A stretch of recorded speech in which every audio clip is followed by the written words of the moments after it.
And good afternoon, folks. Welcome back to UndercoverET. Apologies again for not being around. For those that don't know, I did lose my cat, Einstein, just a couple of days ago, and it's been quite painful, I'll be honest with you. His brother Albert's calling out for him. It's been tough, it really has. But I wanted to continue, and I wanted to start the video by saying thank you for all the support. It's been amazing. Really did need it. Times like this kind of remind me of why I do this in the first place, and I just want to take you guys back to why I do this. I was a salesman for like 20 years of my life, okay, doing various jobs, but ultimately sales.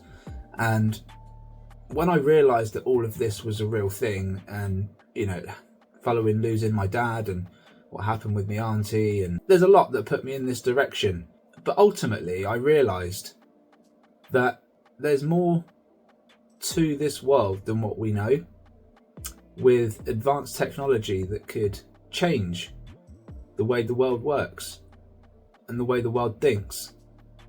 And that's really why I stopped doing what I was doing, which at the time was selling broadband. I couldn't think of anything worse.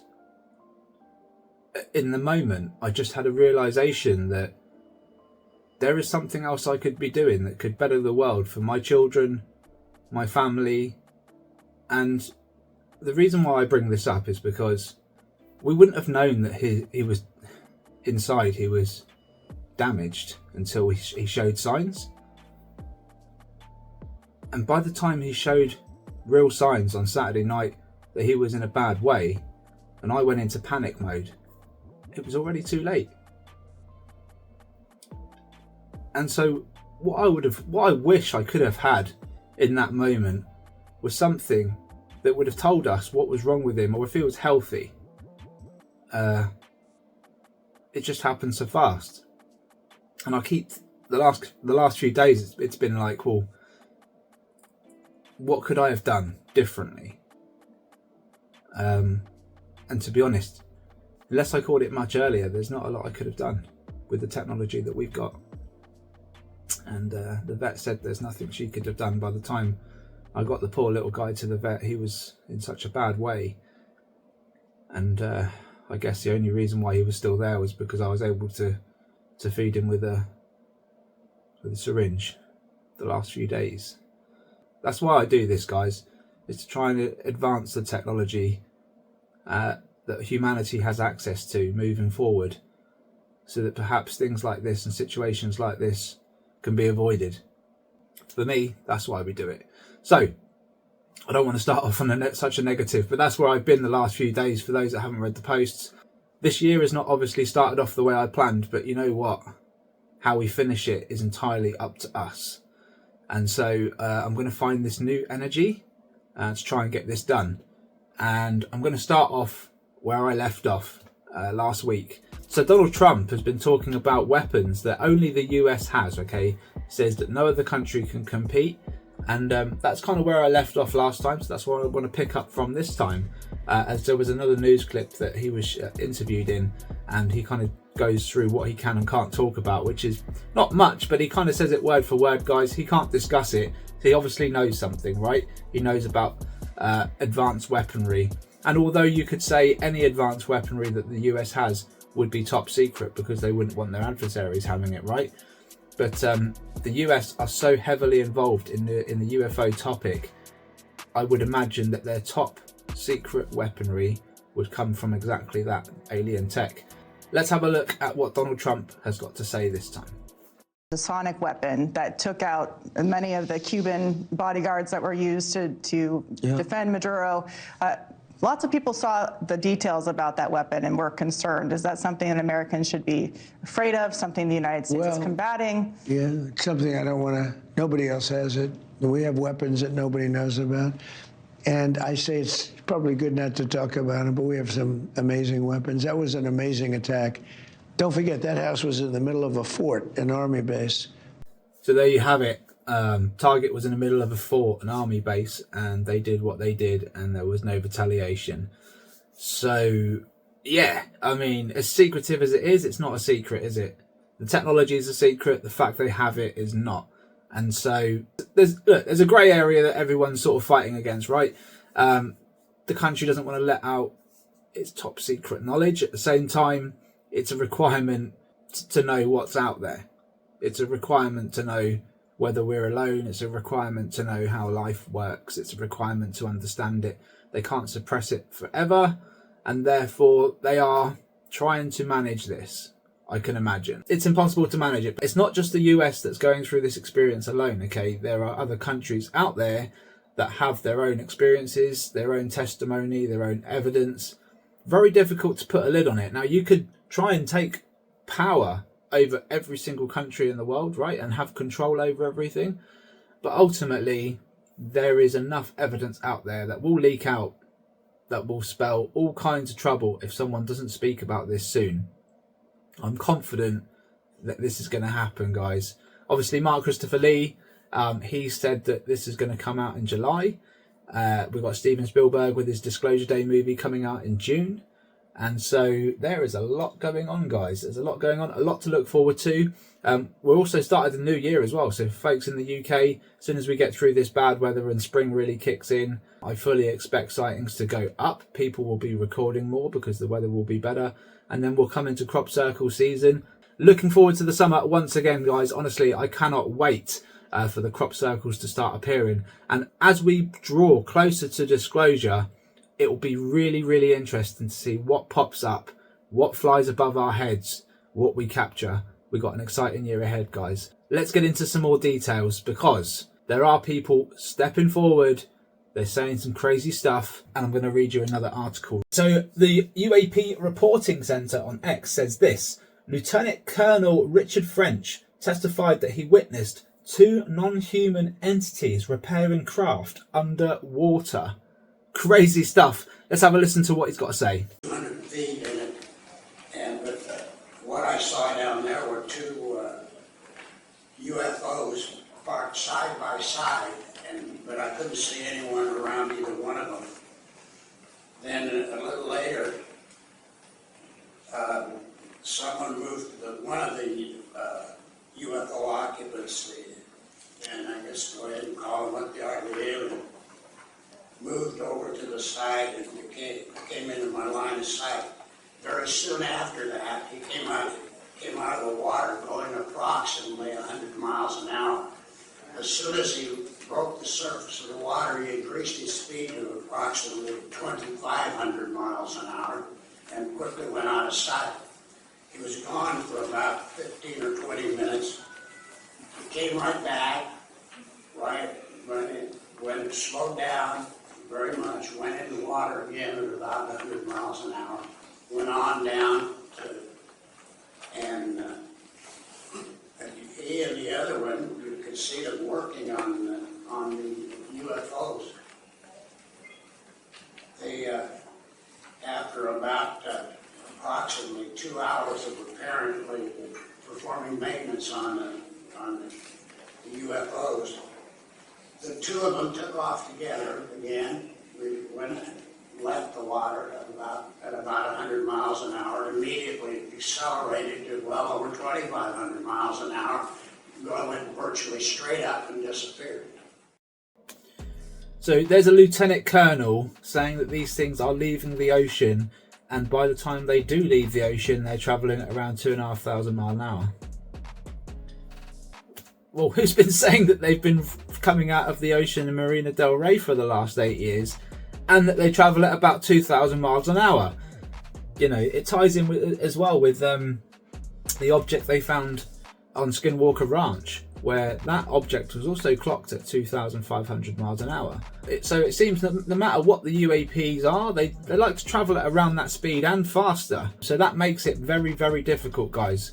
Speed is important. Imagine any object that you know traveling 2,500 miles an hour in the air, just above your head. You're not going to really know it's there if it's up high, especially if it's like using the technology that it's using to shield itself. You're just never going to know unless you're recording, slowing things down and analysing things on a really, really, really microscopic scale, because they are the little hints that they're giving us. And occasionally they do pop up and give us Really, really good footage, guys. So who knows? Who knows? But this is a great testimony coming in from a very credible person, you could say. So we're only going to find out more. All right, Red Panda Koala says this: Washington DC, Varginha alien press event, deadly bombshell. Brazilian professor Dr. Giannini, 60+ year career, 50,000 autopsies, 1 million+ microscopic analysis. That's quite a resume. Says a soldier who handled a creature died days later from a freak infection. Guys, I always respect someone who can put some sort of numbers to his research, because the more you look, the more you analyse, the more credible you are as an analyst. That's just from me. You can study and study and study as much as you like, but if you don't analyse video and analyse, you will not be as good as you think. So it's all about experience. It's all about experience, okay? You can study to be a chef, but if you've only cooked 5 meals, I guarantee that chef is not going to be as good as the guy that's been cooking for 30 years. So that's where we're at. And this is the same thing here. I want to hear what this guy's got to say. My conclusions focusing exclusively on the identification and analysis of the bacterium responsible for the infection that affected the soldier. This bacterium proved to be a microbial agent of extremely high aggressiveness and lethality.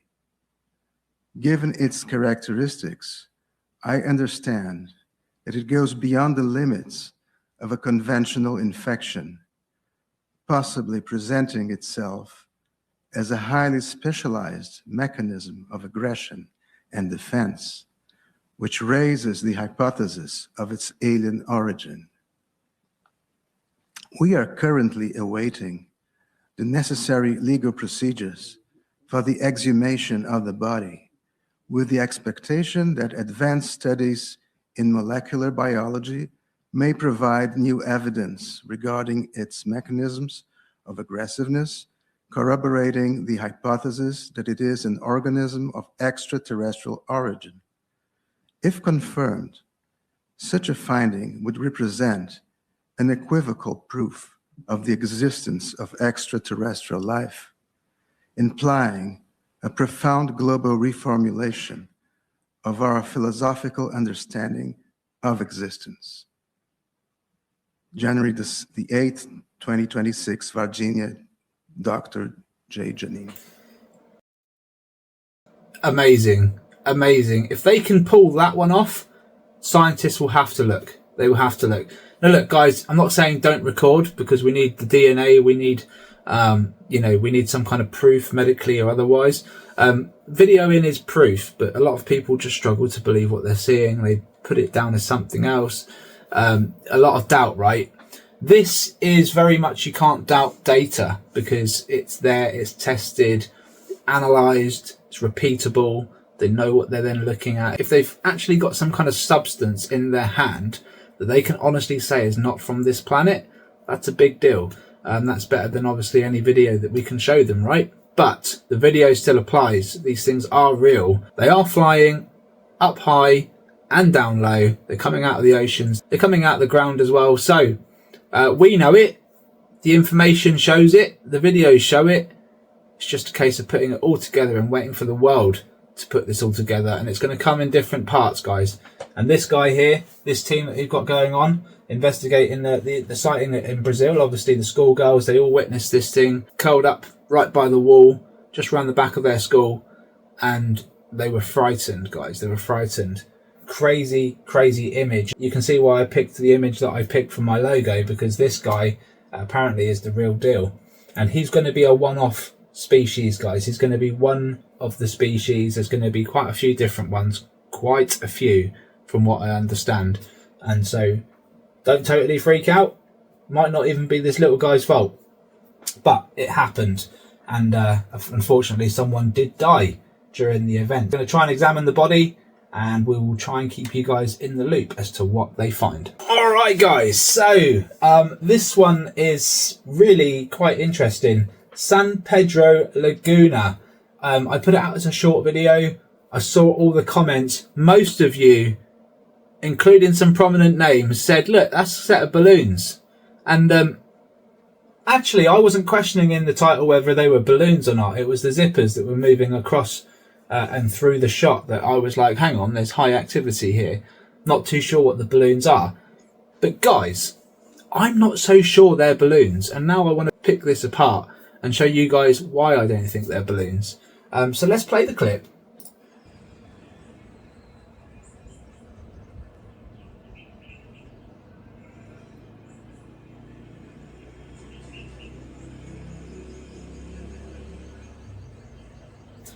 Now, obviously out of focus, these things are going to blow out like that a little bit. But he goes into focus soon and they become square, right?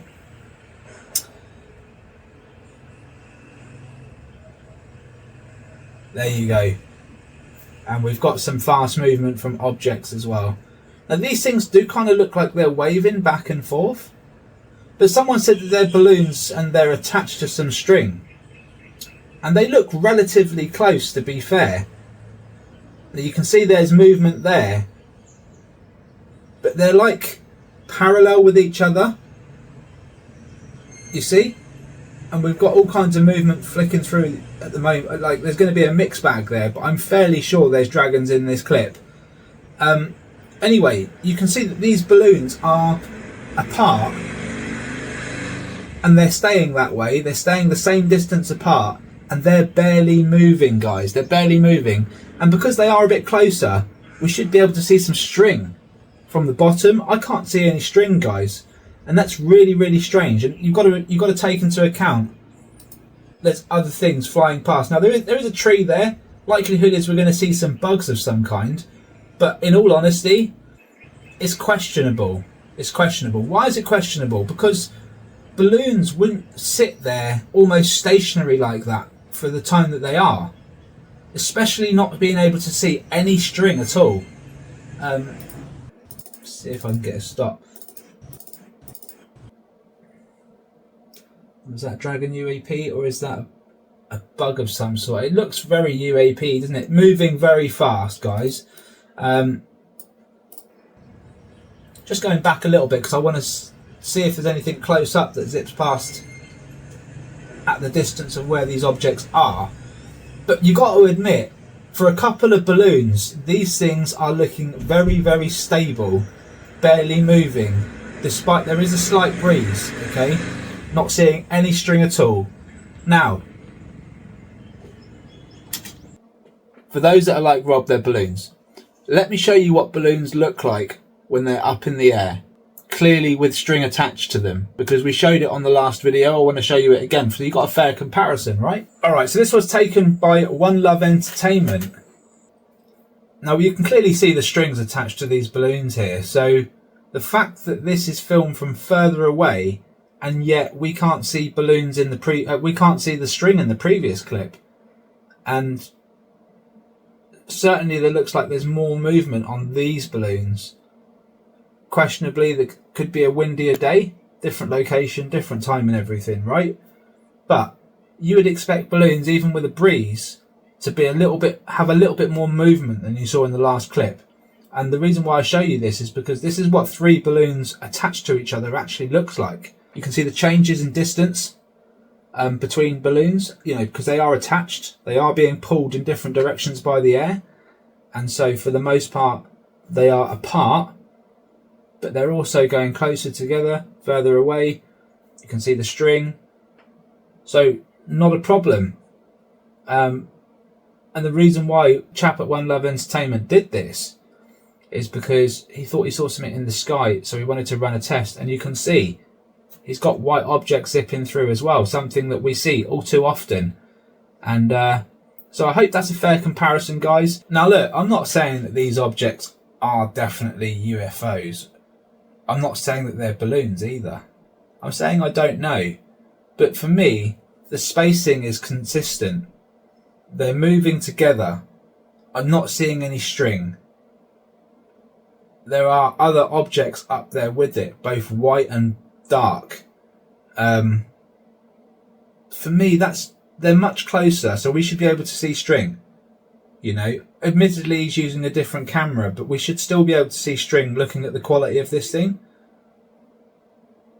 So I'm not too sure. Sun looks like it's on the left hand side, check. Marries up with the plants on the trees there, check. But just very stationary, other objects involved. You see why I'm saying I don't know whether these are balloons or not, because they just don't seem to be moving in the air, even with a gentle breeze, like balloons. Let me know in the comments what you think. It's just something I picked up on, and it's an interesting one. And yeah, that was San Pedro Laguna. And we're going to end on one from Ben Harrison now. He sent this in to me recently, and it's an older one, but nonetheless, it's one of those white objects captured up in his part of the sky, and potentially saucer action. Let's have a look. All right, so this is an older video taken from Ben in Oklahoma. Like I say, lots of activity. We're going to deep dive this one, or at least it's a short clip, but we're going to go over some of the objects that are here.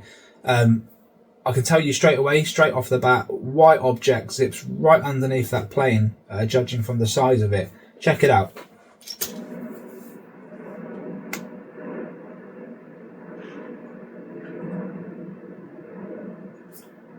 What was that down there?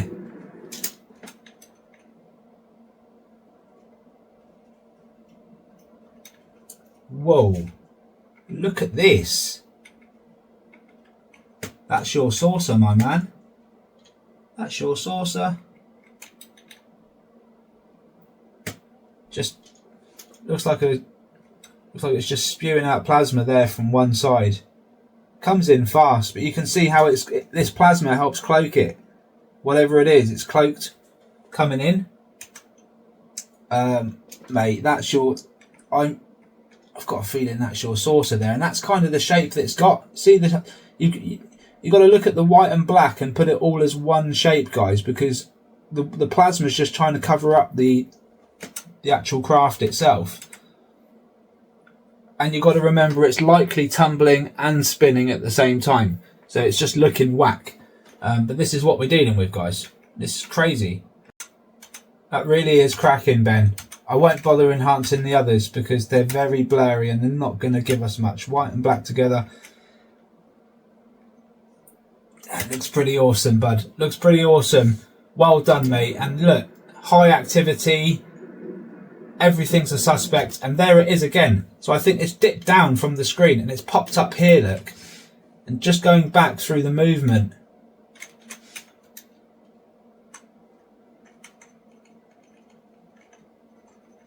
Yeah, that's flipping through the air. That's just, you know, making it impossible for you to actually see what it is, because it's not going to give you any conventional look at all. And that's part of the whole mimicry thing. Right there, that's an upside down saucer again. Top hat. This is what you've captured before in the past, Ben. Virtually the same angle on the camera, just it looks further away this time, you know. To top it off, there are other objects flying around with it, and that's obviously the second obvious thing. There's a lot of fast movement, a lot of fast flickers, guys. We're going to watch it back.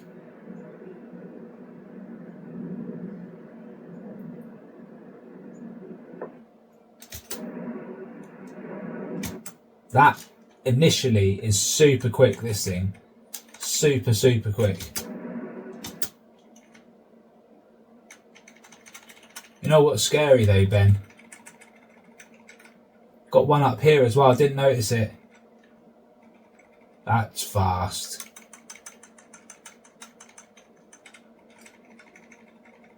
Look at that, super fast. Small white object, and then you get this one that comes in from below.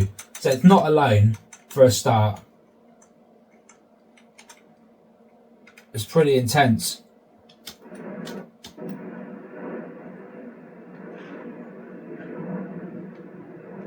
And then you get this closer shot here, which this is why I say, guys, and I'll go over it again.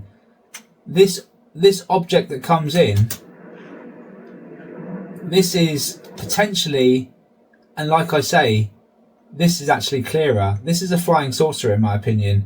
And that's why I say, when you're seeing the white things zipping through the air, they might look small and completely unconventional, but actually they're flipping saucers.